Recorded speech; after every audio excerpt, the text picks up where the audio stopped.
വമ്പൻ ജയം നേടിയിട്ട് മുഖ്യമന്ത്രിയെ പ്രഖ്യാപിക്കാത്തതിൽ UDF ഘടകകക്ഷികളിൽ അതൃപ്തി ശക്തം. മുസ്ലിം ലീഗ് അടിയന്തര നേതൃയോഗം നാളെ പാണക്കാട് ചേരും. മുഖ്യമന്ത്രി തീരുമാനം വൈകുന്നതിൽ അതൃപ്തി പരസ്യമാക്കി മുസ്ലിം യൂത്ത് ലീഗ് സംസ്ഥാന പ്രസിഡന്റ് പാണക്കാട് മുനവറിൽ ശിഹാബ് തങ്ങൾ രംഗത്തെത്തി. മുഖ്യമന്ത്രി പ്രഖ്യാപനം വൈകുന്നത് തിളക്കമേറിയ വിജയത്തിന്റെ ശോഭ കെടുത്തുമെന്നാണ് UDF ഘടകകക്ഷികൾക്കുള്ളിലെ പൊതുവികാരം.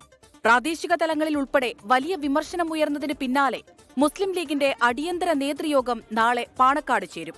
തീരുമാനം വൈകുന്നതിൽ ജനങ്ങൾക്ക് നിരാശയുണ്ടെന്ന് മുസ്ലിം യൂത്ത് ലീഗ് സംസ്ഥാന പ്രസിഡന്റ് പാണക്കാട് മുനവറലി ശിഹാബ് തങ്ങൾ 24-നോട്. സ്വാഭാവികം ജനങ്ങൾ വോട്ട് ചെയ്തവരാണ്. അപ്പോൾ അവർക്ക് ഒരു ആവേശം എന്നുള്ള അത് സ്വാഭാവികമായും വൈകുന്നതിൽ അതിലൊരു അവർക്ക് നിരാശയുണ്ട്. കാരണം അവർ സാധാരണ പ്രവർത്തകരാണ്. അവർക്ക് എങ്ങനെയെങ്കിലും സത്യപ്രതിജ്ഞ വന്ന് മന്ത്രിസഭ ഉണ്ടാവുക എന്നുള്ളത് കാത്തിരിക്കുന്ന ഒരു സ്വപ്നമാണ്. അതിനിടെ മുസ്ലിം ലീഗ് ദേശീയ general secretary PK Kunhalikutty Kerala Congress chairman PJ ജോസഫുമായി സംസാരിച്ചു. എന്നാൽ മുഖ്യമന്ത്രി നിർണയത്തിൽ ഘടകകക്ഷികൾക്ക് വലിയ സ്വാധീനമില്ലെന്ന് KPCC മുൻ അധ്യക്ഷൻ MM ഹസൻ പ്രതികരിച്ചു. അല്ല, ഘടകകക്ഷികൾക്ക് ഇതിൽ വലിയ കാര്യമില്ല. എന്താണെന്നറിയാമോ?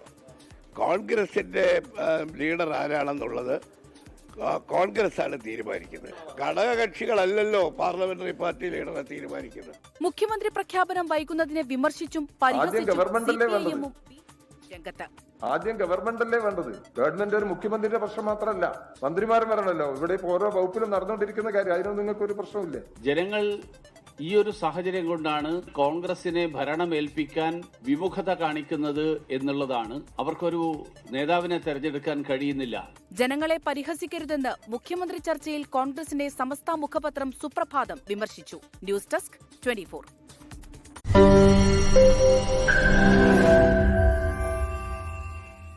ലോകത്തെവിടെയായാലും ഏത് സമയത്തും 24 വാർത്തകളും ഓഗ്മെന്റഡ് റിയാലിറ്റി പാക്കേജുകളും എക്സ്പ്ലെയിനറുകളും വിശദമായി കാണാൻ ഞങ്ങളുടെ YouTube ചാനൽ നിങ്ങൾക്ക് സബ്സ്ക്രൈബ് ചെയ്യാം.